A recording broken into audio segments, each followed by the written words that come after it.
Here we go. This place was totally incredible.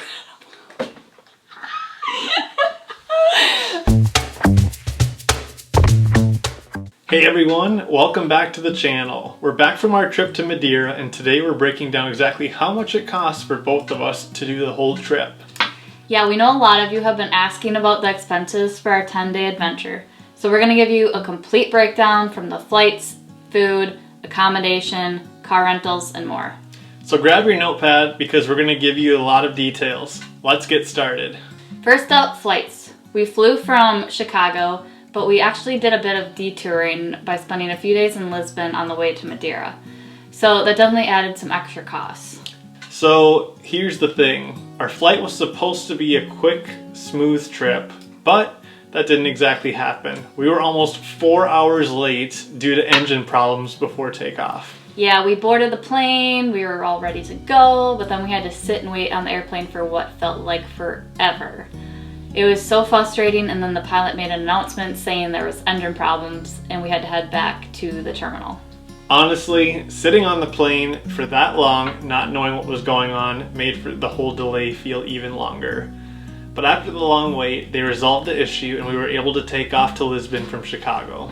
It was a little nerve-wracking, but the airline handled it well. And here's the silver lining: because of the delay, we were each refunded $327, bringing our total flight cost down by $754. So the total we ended up paying for flights was $923.98 for both of us. That's not bad. Let's talk about accommodation. We stayed at a place called the Sunrise House in Ponta Delgada, which is on the north side of the island. Okay. This place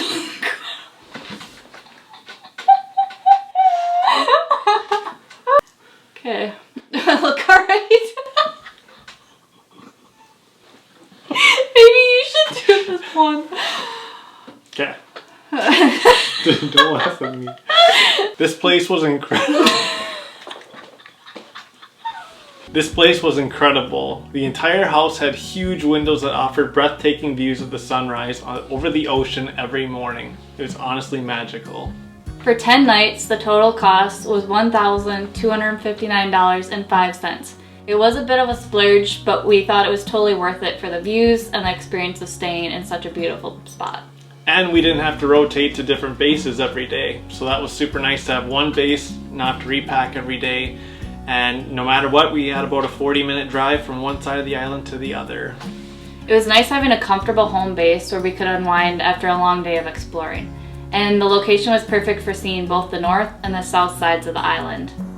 We'll have a video coming up soon to show you how we actually planned the trip and what portions of the island we explored each day as well. So just stay tuned for that video. Now let's talk about food.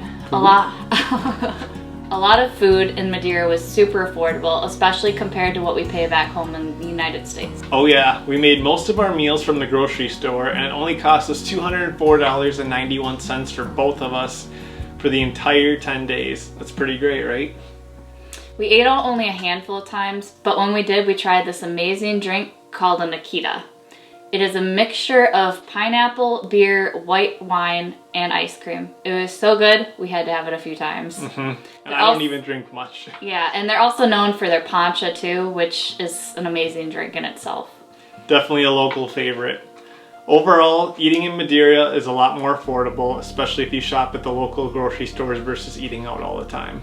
And what was nice about the place we stayed is it did have the kitchen, so we were able to cook up, you know, meat or anything like that, which made it convenient because then you're not just eating dry cereal or stuff like that. And the meat was pretty reasonably priced too, especially even fruit. There was a lot of fresh fruit there too, so it was a lot more pure than what we have here in the US. Yeah, you just have to watch out. So some grocery stores or fruit markets do rip off tourists, so just be aware of where you're going so you don't get ripped off.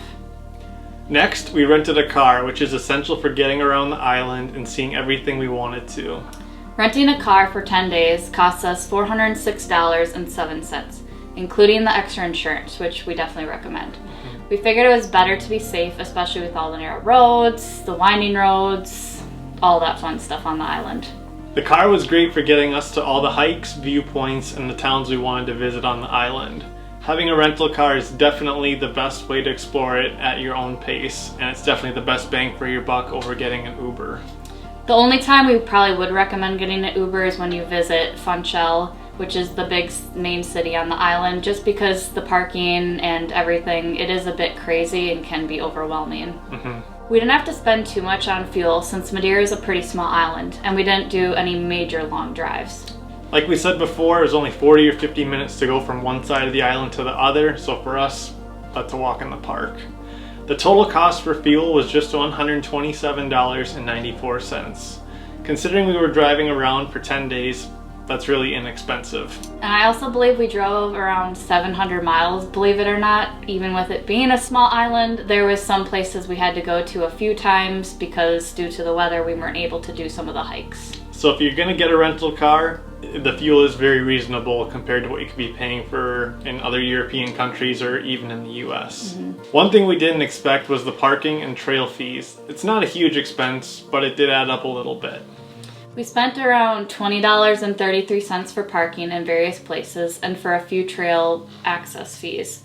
Some of the hikes on the island require a small fee, but it's totally worth it for the beautiful views and the well-maintained paths. Here's the final cost breakdown for the entire trip, at least for the Madeira portion and the flights to and from Lisbon. For both of us, here's what we spent.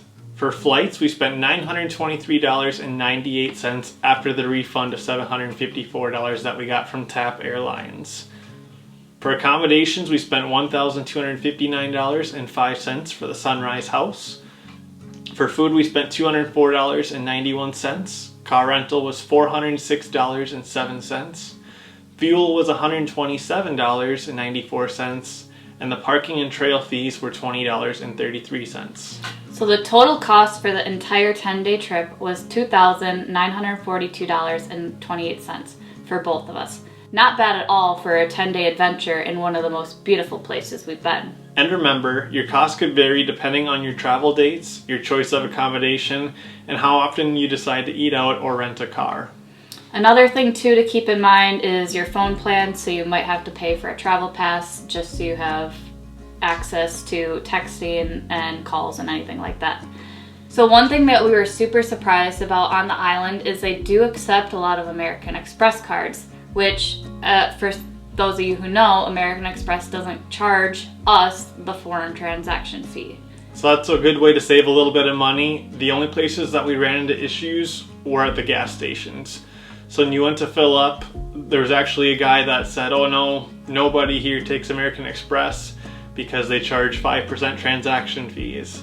And the businesses obviously don't want to pay that, which is understandable. So as long as you've got a Visa, you should be good to go. Otherwise, you can just get some cash at the airport when you land and exchange it, and you'll be good to go. But overall, we felt like we got a lot of value for our money. Madeira is an affordable destination, especially when you compare it to other European destinations. It also is, by the way, the Hawaii of Europe, so it's definitely cheaper than Hawaii. As you can tell from watching this video, it probably looks very similar, just a little less tropical. So that's a wrap on how much we spent for our 10 days in Madeira. If you found this video helpful, don't forget to hit that like button, subscribe to the channel, and ring the bell so you don't miss any of our future travel tips and adventures. Thanks for watching, and we'll see you on the next trip. Bye!